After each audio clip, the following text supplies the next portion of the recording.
Welcome back, everybody. This is Metal Rocker 86, here reviewing another album.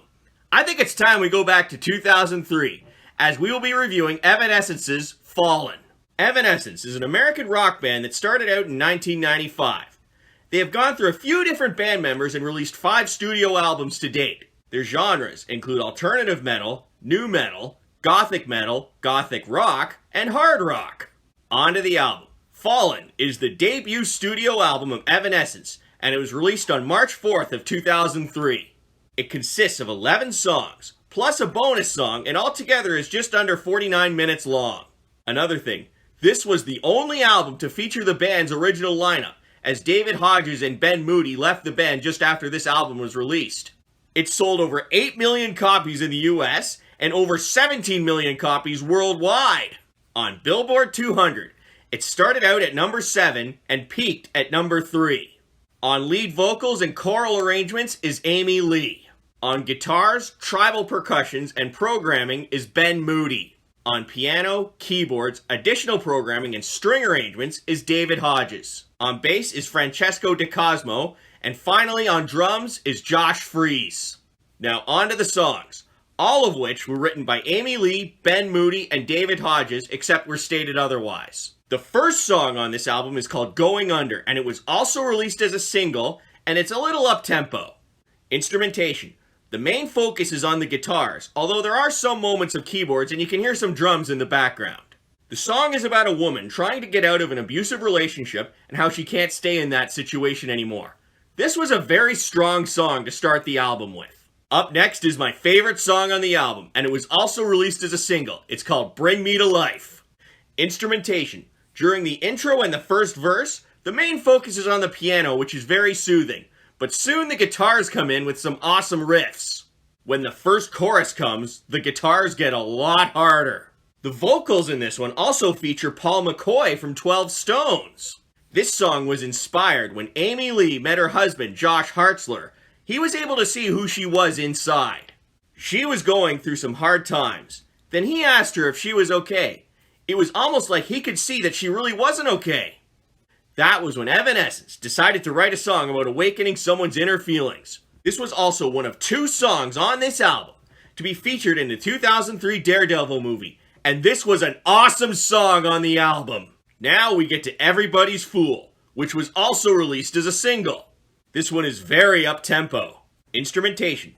It starts off with some softer strings, but things get a lot harder when the guitars come in soon after. You can also hear the drums in the background. The song is about people who try to be someone they're not, and they do it to make themselves look good. This was another awesome song on the album. Now, we get to My Immortal, which was also released as a single and written by Amy Lee and Ben Moody. The tempo slows down here. Instrumentation. The main focus here is on the pianos with some other keyboards, and they set a very sad mood. The theme of this song is a spirit who is haunting someone who is grieving from their loss. This was the second of 2 songs on this album to be featured in the 2003 Daredevil movie, and it's an awesome song on this album. Now we get to Haunted. The tempo starts off slow but speeds up after a bit. Instrumentation. It starts off with some creepy sound effects to set the mood. At around the 40-second mark, you can hear the percussions, and 10 seconds later is when the awesome guitar riffs come in. The song is about someone who has not been around for a long time, but someone else thinks they will return because their memory keeps haunting them. This was another good song on the album. Now we get to Tourniquet, which was written by the members of Evanescence as well as Rocky Gray. It is mostly a cover of Soul Embrace, My Tourniquet, with a new second verse added to it. This one is up-tempo. Instrumentation. It starts off with sounds that set the dark mood. Then the guitars come in with more awesome riffs. You can also hear the drums in the background as well as some piano. The song is about someone wanting forgiveness after trying to take their own life. This was an okay song on the album. This next one was written by Amy Lee and Ben Moody, and it is also up-tempo. It's called Imaginary. Instrumentation. It starts off with some violins for about 12 seconds. Then the powerful guitars come in. In the verse, the main focus is on the pianos, and in the chorus, the main focus is on the guitars. The solo in this one is phenomenal. From my interpretation, The song is about trying to escape the real world to go live in some made-up fantasy world. This was another good song on the album. Now we get to Taking Over Me, which was written by the members of Evanescence as well as John LeCompte. For the first bit, the tempo slows down a little, but it speeds up after that. Instrumentation. It starts off with a soft piano intro, and after the 10-second mark, the guitars come in with some hard riffs. For the first part of the verse, the pianos and keyboards are the main focus. Then the guitars are the main focus until the end of the chorus.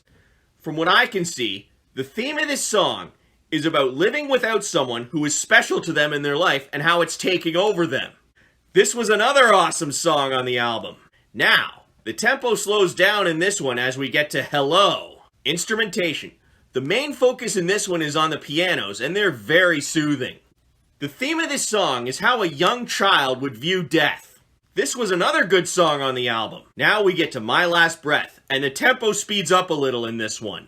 During the verse, the main focus is on the percussions, but during the chorus, the guitars are the main focus with the hard riffs providing great energy. The song is about a woman who's telling her lover she loves him as she prepares to die. This was another good song on the album. Now we get to Whisper, and it's also a little up-tempo. Instrumentation. It starts off with some aggressive guitars. Then in the first verse, things get a little quieter with some piano and percussions. The guitars come back in the chorus with some awesome riffs providing great energy. From my interpretation, the song is about someone who is stuck in a dark place with someone else trying to get them out of there. This was another great song on the album. The bonus song on this album is just another version of My Immortal, but this time with the complete band playing the bridge and the last chorus. There were also some guitar riffs that were awesome in this version. So what did I like about this album? For the most part, I was blown away by it. The songs were all very well written, and the instrumentation was impressive. The vocals were also very awesome, and Amy Lee has a phenomenal voice. The only knock I can see on this album is that it was a little too front-loaded. The stronger songs were all at the start, and I would have spread them around a bit. To conclude this, I will say that Fallen is definitely worth listening to, and I'm sure you will enjoy this album. Well, that's the end of this review. If you liked it, please give it a thumbs up down below, and don't forget to subscribe and share. Until next time, rock on!